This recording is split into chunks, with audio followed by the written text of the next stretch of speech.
స్వాధ్యాయ ప్రియులకు అనిత నమస్కరిస్తూ 4వ రోజు పత్రిజీ జ్ఞానామృతం 3 పుస్తకం నుండి ఈరోజు పత్రి సార్ మనకి ధ్యానం వల్లనే ఆత్మజ్ఞానం వస్తుంది అని చెప్పారు.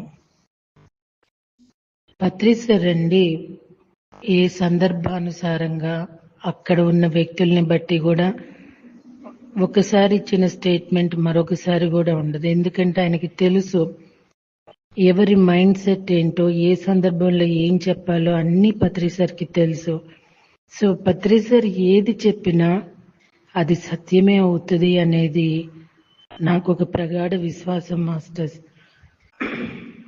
ఎవరినైనా నమ్మొచ్చు, నమ్మకూడదు, ఏదైనా నమ్మొచ్చు, నమ్మకూడదు, కానీ పత్రి సార్ మాట మాత్రం అది వాస్తవము అని 100% అనిపిస్తూ ఉంటుంది. పత్రి సార్ది ఈరోజు ఒక వీడియో చూశానండి. దానిలో నేను శ్రమించబట్టి ఎంతమంది ధ్యానులయ్యారు అన్నారు. అక్కడ అంతకు ముందు ఎవరో స్వామీజీ మాట్లాడినట్టున్నారు.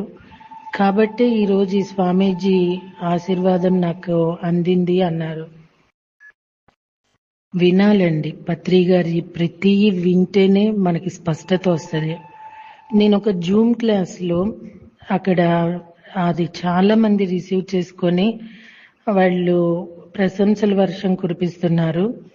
ఇదంతా మీ అందరి ఆశీస్సులు అంటే ఆ కండక్ట్ చేసే వాళ్ళల్లో మరొక మాస్టరు లైవ్ లోనే మేడం పత్రి సార్ ఆశీర్వాదాలు అని ఎక్కడా కూడా అనరు, అవి యాక్సెప్టెన్స్ లేదు, ఎవరికి వాళ్ళకి అని అన్నారు. ఈరోజు ఈ వీడియో జరిగితే ఇది మేబీ జరిగి 1 year కూడా అయిపోయి ఉండొచ్చండి. ఇప్పుడు వింటే అది గుర్తొచ్చింది. అందుకే పత్రి గారు తెలిస్తేనే మాట్లాడు, లేకపోతే నోరు మూసుకో అంటారు. ఊరికే కాదనిపించిందండి. ఆమె రైట్ మాస్టర్స్?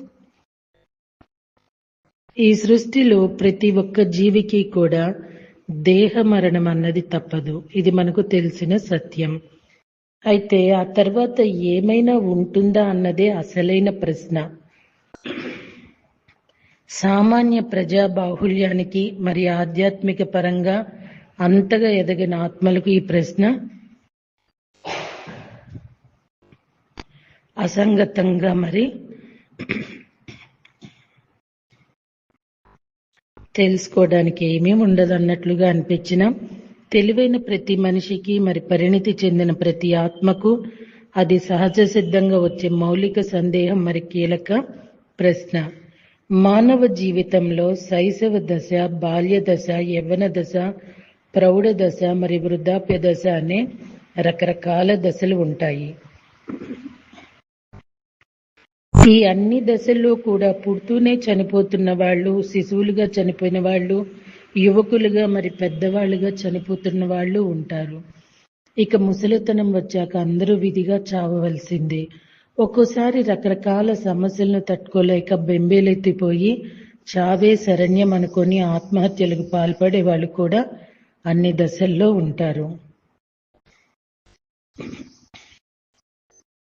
మరికొందరు ఏదో విధంగా తమ జీవితాన్ని పొడిగించుకోవాలని యుక్తులు, కుయుక్తులతో రకరకాల వృధా ప్రయాసాలు పడుతూ మరి వ్యర్థ ప్రయోగాలు చేస్తుంటారు.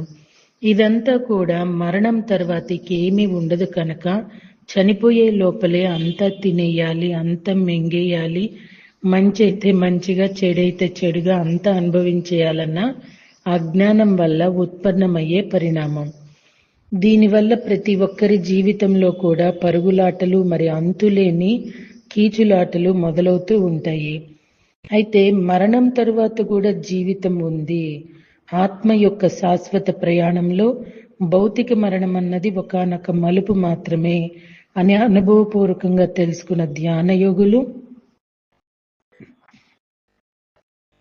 మరి సద్గురువుల జీవితాల్లో సామాన్య ప్రజల జీవితాలలో ఉన్నంత పరుగులాటలు మరి కీచులాటలు ఉండవు. ఇప్పుడే అన్ని సాధించుకోవాల్సింది ఏమీ లేదు, క్రమంగా అవే వస్తాయి అన్న మనోనిబ్బరత వారిలో ఉంటుంది.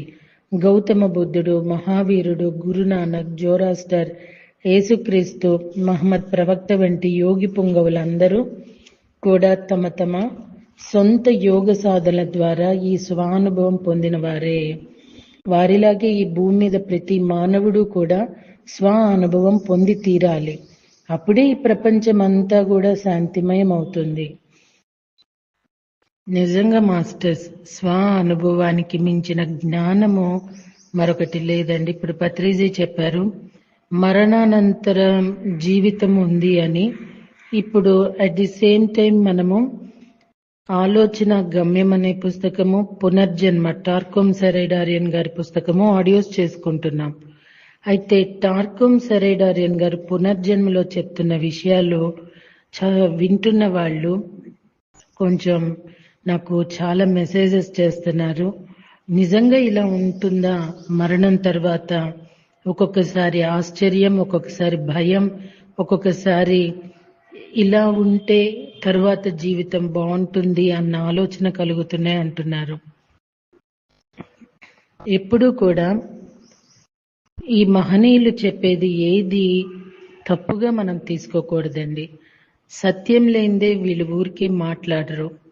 వాళ్ళు మాట్లాడే ప్రతి మాట ఒక శాసనంగా ఉంటుంది కాబట్టి మాట యొక్క శక్తి, విలువ వాళ్ళకి తెలుస్తుంది కాబట్టి చాలా జాగ్రత్తగా నిజమైన నిజాన్ని మాత్రమే పత్రిసర్ లాంటి వాళ్ళు మాట్లాడతారు.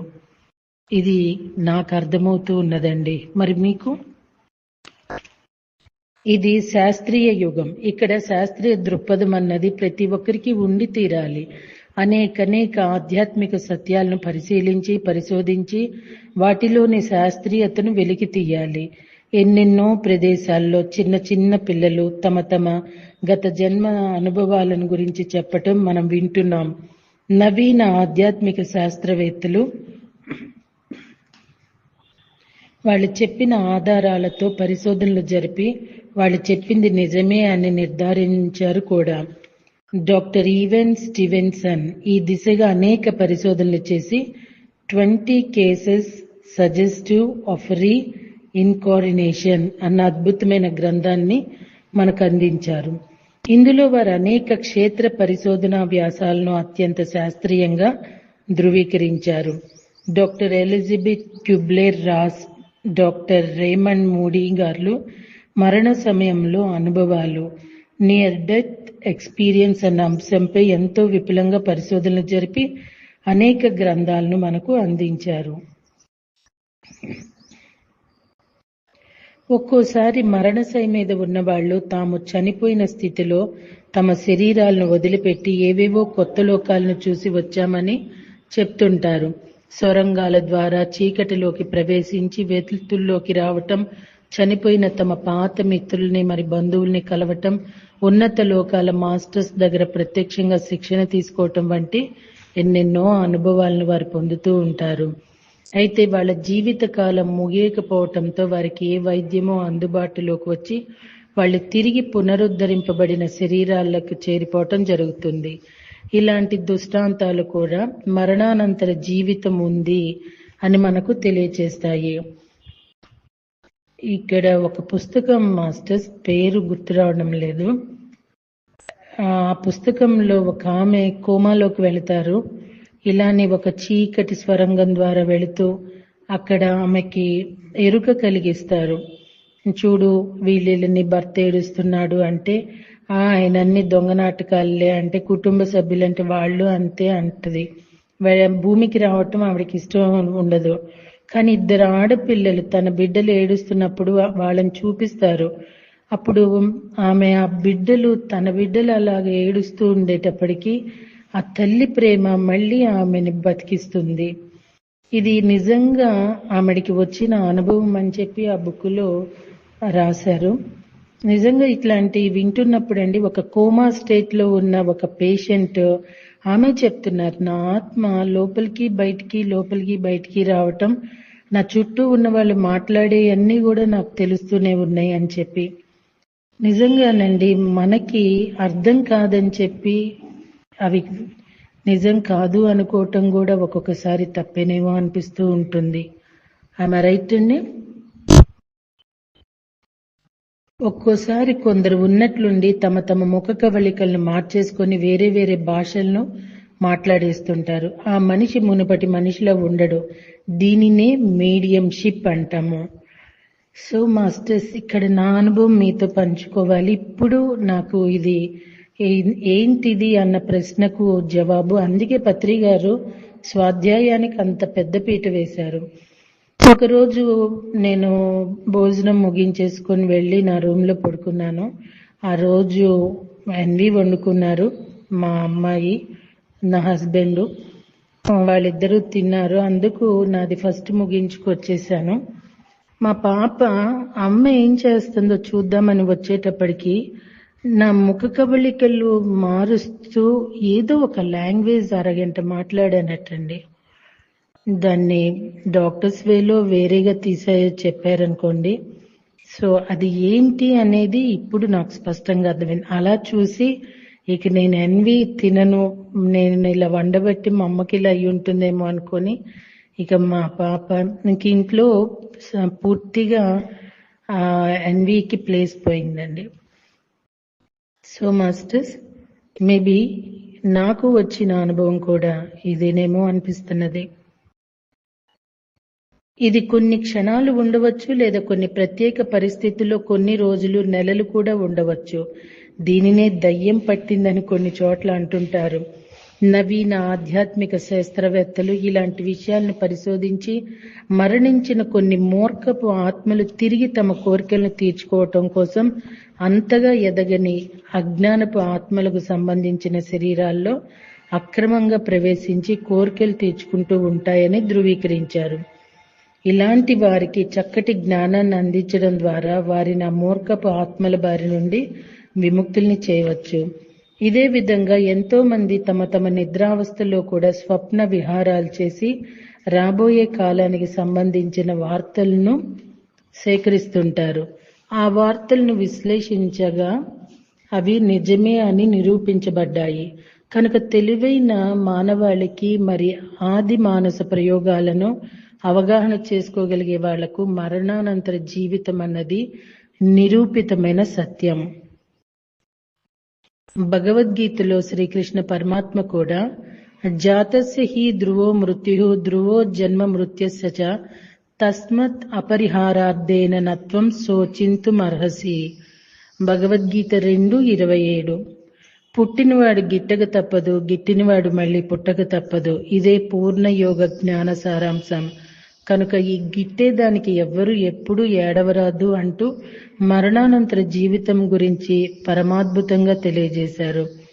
ప్రతి ఒక్క ఆత్మ కూడా రకరకాల జన్మల ద్వారా రకరకాల శరీరాల్లోకి ప్రవేశిస్తూ మరణం ద్వారా వాటిని వదిలిపెడుతూ మళ్లీ పుడుతూ చివరికి పరిపూర్ణ ఆత్మజ్ఞానిగా జనన మరణ పరంపరను ఛేదిస్తుంది. చివరికి తాను కూడా ఒకనొక పరమాత్మగా పరిణితి చెంది ఇక ఊర్ధ్వలోకాల్లో శాశ్వతమైన సద్గురు పదవిని చేరుకుంటుంది. ఇది తెలుసుకున్న గౌతమ బుద్ధుడు ఆనాపానాసతి ధ్యానం చేసి సొంత ద్విచక్షువు ద్వారా తన జన్మ కర్మ పరంపరనంతా చూసుకొని దుఃఖరహితుడయ్యాడు. మరెందరో యోగమూర్తులు ఇదే దారిలో నడిచి మోక్షాన్ని పొందారు. జీసస్ క్రైస్ట్ అయితే నేను క్రిత జన్మలో ఎలియాను అని చాటి చెప్పారు. అలాగే వాళ్ళలాగే నేను కూడా ధ్యానం చేసి ఇదే సత్యాన్ని తెలుసుకున్నాను. నేనే కాదు, ప్రపంచవ్యాప్తంగా కోట్లాది మంది తెలుసుకున్నారు. ఇందులో విశేషమైన ప్రతిభ ఏమీ లేదు. ఆత్మస్వరూపులైన మనకు ఆత్మానుభవం ఉండటం సహజం. అది లేకపోవటమే అసహజం. కనుక ప్రతి ఒక్కరూ ధ్యానం చేసి ఈ సత్యాలను తెలుసుకోవాలి. నిజానికి ప్రతి ఒక్క మనిషికి కూడా తన జీవితంలో చిన్నప్పటి నుంచి ఏదో ఒక సమయంలో ఆత్మానుభవాలు వస్తూనే ఉంటాయి. కానీ సగటు సామాజిక వ్యవస్థ వల్ల అయితేనేమి, మూర్ఖపు పెంపకాల వల్ల అయితేనేమి అవన్నీ వారి మస్తిష్కాల్లోనే అణిచివేయబడతాయి. అటువంటి వాళ్ళంతా కూడా ఎప్పుడైతే ధ్యానయోగ మార్గంలోకి అడుగు పెడతారో ఇక పరంపరంగా వారికి ఆత్మానుభవాలన్నీ వచ్చేస్తూ ఉంటాయి. భౌతిక సూక్ష్మ కారణ మహాకారణ శరీరాది సముదాయానికి చెందిన అనుభవాల ద్వారా ఆత్మసత్యాల అవగతమై వారు చిన్నప్పుడు తమకు వచ్చిన అనుభవాలు ఎంత సత్యమైనవో తెలుసుకుంటారు. ఎవరికి వారే ధ్యాన సముద్రంలో ఈది తమలోని ప్రశ్నలన్నిటికీ సమాధానాలను అనుభవపూర్వకంగా తెలుసుకోవాలి. ఏ శాస్త్రాన్ని, ఏ మతాన్ని లేదా ఏ గురువును గుడ్డిగా నమ్మరాదు. కాసేపు హాయిగా కూర్చొని కళ్ళు రెండు మూసుకొని సహజంగా జరుగుతున్నటువంటి శ్వాస మీద ధ్యాస ఉంచాలి. ఏ రూపాన్ని ఊహించకుండా, ఏ మంత్రాన్ని జపించకుండా అలా అలా సహజ శ్వాసను గమనిస్తూ ఉంటే క్రమంగా ఆలోచనలు ఉధృతి తగ్గిపోయి ఆలోచన రహిత స్థితికి చేరుకుంటాము. సో చాలా మందికి ఆలోచనలు వస్తున్నాయండి, ఏం చేయాలని అడుగుతూ ఉంటారు. వాళ్ళకి ఇక్కడ పత్రి సార్ ఒక చక్కటి సమాధానం చెప్పారు కదా. మరి ఆ అద్భుత స్థితిలో మెల్లిమెల్లిగా ద్విచక్షు ఉత్తేజితమై మరి భౌతిక శరీరం నుంచి సూక్ష్మ శరీరం విడుదలవుతుంది. ఆ సూక్ష్మ శరీరం వెంట ప్రయాణిస్తూ వెళితే మరణానంతరం వెళ్లే సకల లోకాల దర్శనాలు ముందే కలుగుతాయి. ఇలా ధ్యానంలో భౌతిక శరీరం నుంచి సూక్ష్మ శరీరం విడుదల కావటం కూడా అన్నది ఒక రకంగా మరణమే. ఇది ఎలా అంటే మన భౌతిక శరీరానికి మరి సూక్ష్మ శరీరానికి మధ్యలో ప్రాణమయ తీగ అంటే సిల్వర్ కార్డ్ అనుసంధానమై ఉంటుంది.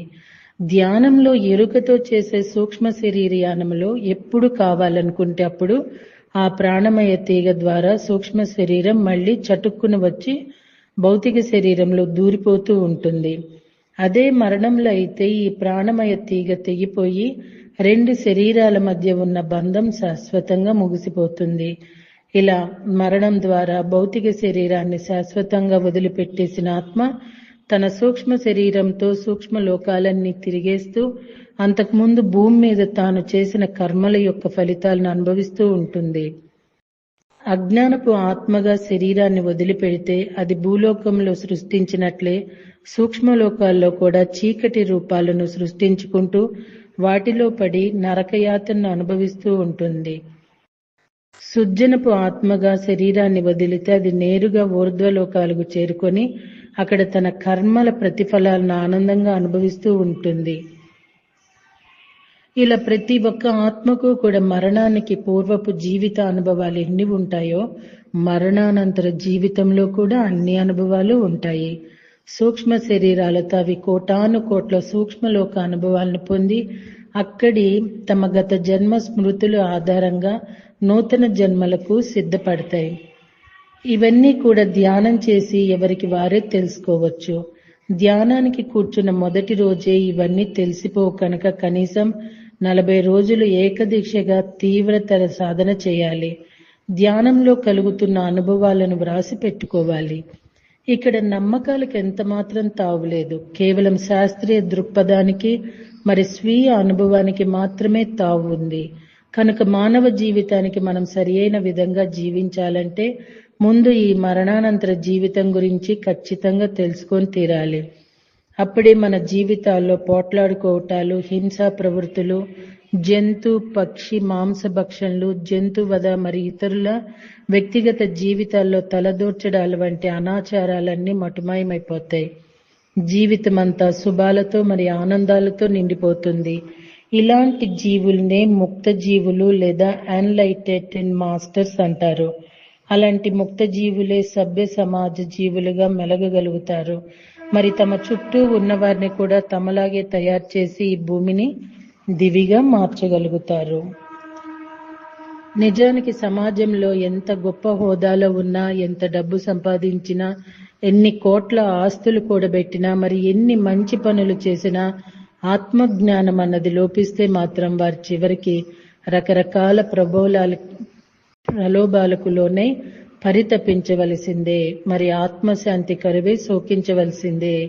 చాలా మంది మేము భగవంతుని భక్తులం, ఎన్నో మంచి పనులు చేస్తున్నాం, ఆ పుణ్యమే మాకు మోక్షం ప్రసాదిస్తుందంటూ ధ్యానం చేయడానికి విముఖత చూపిస్తుంటారు. శ్రీకృష్ణ పరమాత్ములు వారి భగవద్గీతలో తత్వం భుక్త్వా స్వర్గలోకం విశాలం క్షీణే పుణ్యే మార్తలోకం విశంతి ఏవం త్రయా ధర్మమనుప్రపన్న గతాగతం కామాకామ లభ్యతే. ఆ విశాలమైన స్వర్గలోకాన్ని భుజించిన తరువాత అక్కడవన్నీ భోగించి పుణ్యం క్షీణించిన తర్వాత అందరూ విధిగా ఈ భూలోకానికంటే మరణం ఉన్న లోకానికి తిరిగి ప్రవేశిస్తారు. ఈ విధంగా రావడం పోవడం అన్నది 3 ధర్మాలను నిర్వర్తించడం కోసం, మరి వాళ్ళ కోరికలను తీర్చుకోవటం కోసం యథావిధిగా జరుగుతూనే ఉంటుందని సుస్పష్టంగా తెలియజేశారు. మంచి కార్యాల వల్ల పుణ్యం వస్తుంది, కానీ ఆత్మజ్ఞానం మాత్రం రాదు. ఆత్మానుభవం వల్ల పొందే జ్ఞానంతో మాత్రమే ఆత్మజ్ఞానాన్ని పొంది మనం జనన మరణ చక్రం నుంచి విముక్తులమవుతాం. కనుక ఆత్మజ్ఞానంతో కూడిన దివ్య జీవితాన్ని మనం భౌతిక శరీరంతో బ్రతికి ఉన్నప్పుడే అనుభవించటం మొదలు పెడదాం. ఇందుకు గాను మన దైనందిన జీవితంలో ఏమాత్రం మార్పులు చేసుకోని అవసరం లేదు. సంసార సుఖాలను అసలు విడిచిపెట్టనవసరం లేదు. ఇహలోకపు విద్యలను మరి సకల కళలను ఒకవైపు నేర్చుకుంటూనే మరొక వైపు పరలోకపు సమాచారాన్నంత విశేషంగా సేకరించుకోవాలి. ఇహలోకపు సుఖాలు ఒకవైపు హాయిగా అనుభవిస్తూనే మరొక వైపు అమరలోకపు ఆనందాలను ఆస్వాదించాలి. ఇదే సరి అయిన మానవ జీవన విధి విధానం. మరి ఇదే పరిపూర్ణమైన మానవ దివ్య జీవన సారాంశం. రేపటి రోజునండి భజగోవిందం అంటే ధ్యానమే అంటూ చెప్తున్నారు. మరి తెలుసుకోవటానికి సిద్ధపడదామా? Thank you.